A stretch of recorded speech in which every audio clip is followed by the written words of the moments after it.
வணக்கம் மக்களே, இன்னைக்கு என்ன திட்ட போகிறீங்க?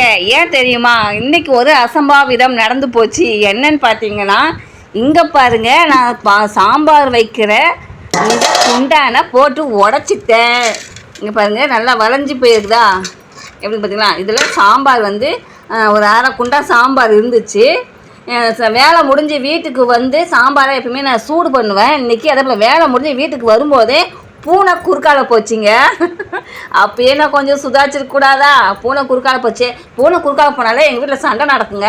சரி, அந்த சிந்தனையில் நான் இருந்துட்டேன். பூனை குறுக்கால போனாலே வந்து சண்டை நடக்குமே, சரி என்ன ஆகிட போகுதுன்னு சொல்லிட்டு பயந்துக்கிட்டே என்ன பண்ணேன், இந்த சாம்பார் குண்டான எடுத்துகிட்டு வந்து சூடு பண்ணலாம் அப்படின்னு சொல்லிட்டு ஃப்ரிட்ஜில் இருந்து எடுத்துகிட்டு வந்தேங்க.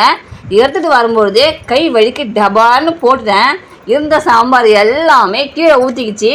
கொஞ்சம் சாம்பார் தான் இருந்தது. அந்த சாம்பாரை வச்சு நாங்கள் ஆளு கொஞ்சம் ஊற்றி அது கூட கொஞ்சம் இட்லி தூள் வச்சு எப்படியும் வந்து நைட்டு சாப்பிட்டுட்டோம்.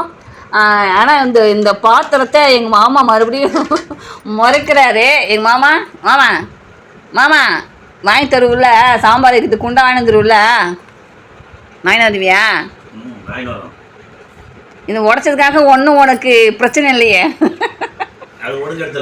ஒடுக்க எடுத்துலாமா? ஒடுக்க எடுத்து மறுபடியும் இதை ஏன்டே கொடுக்க போறியா? புதுசாக வாங்கி தந்துடல. சரி, புதுசாக வாங்கி தந்துடுறேன்னு சொல்கிறேன். அம்மா, ஐயோ அப்பா சாமி சொல்லாத அப்பா. குக்கர் வாங்கி தரேன்னு சொன்னேன் ஞாயிற்றுக்கிழமை. அதுக்கப்புறம் 3 அடுப்பு வச்சு இது மக்களே, இதுக்கு முன்னாடி போட்ட வீடியோவிலே நீங்கள் கேட்டிருப்பீங்க. நான் வந்து வர ஞாயிற்றுக்கிழமை உனக்கு வாங்கி கொடுத்துட்றேன், குக்கர் வாங்கி கொடுத்துட்றேன், 3 அடுப்பு வச்சு அது என்ன அடுப்பு வாங்கி கொடுக்குறேன் அப்படின்னு சொன்னார். ஆனால் வந்து வாங்கி தரல இன்னும். இப்போ வந்து இந்த சாம்பார் குண்டா வாங்கி தர போகிறேன்னு சொல்கிறாரு. எப்படியும் வந்து எப்படி நான் சொல்கிறேன், என்னுடைய காலங்கள் முடிந்து சுடுகாட்டுக்கு போகும்போது தான் எங்கள் மாமா எல்லாமே எனக்கு வாங்கி தருவார். அந்த மாதிரி ஒரு டைப் அவர். ஆனால் இது வாங்கி தான் ஆகணும் கண்டிப்பாக. சரியா மாமா? மாமா, இந்த நீ அடுப்பு வாங்கி கொடுத்தா கொடு, குக்கர் வாங்கி கொடு, இல்லை கொடுக்கா கூட போ. இதை நீ வாங்கி கொடுக்கலன்னா உனக்கு சாப்பாடு கட்டு. ஏன்னா சாம்பார் வைக்க சாம்பார் குண்டானே இல்லை, இது ஒன்று தான் வச்சுருந்தேன் நான். ஜப்பா டான்ஸ் ஆடுதுங்க பார். மூடவே முடியல, மூணுனா கேப் தெரியுது.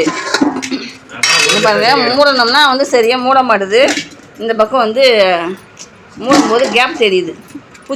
பூச்சிலாம் வந்து உள்ளே போகும். அந்த அளவுக்கு வந்து கேப் இருக்குது, மூட முடியல. அதை பாரு எவ்வளோ கேப் இருக்குது பாரு. ஐயோ, என்னை திட்டாதீங்க மக்களே, திட்டாதீங்க. இன்றைக்கி சாம்பார் பார்த்தாம நாங்கள் இட்லி தூள் தான் வச்சு சாப்பிட்டோம். சரி, நீங்களாம் சாப்பிட்டீங்களா? ஒரு கமெண்ட்ஸை பண்ணுங்கள் சரிங்களா? இந்த வீடியோவுக்கு ஒரு லைக்கை போடுங்க மக்களே, லைக்கை போடுங்க.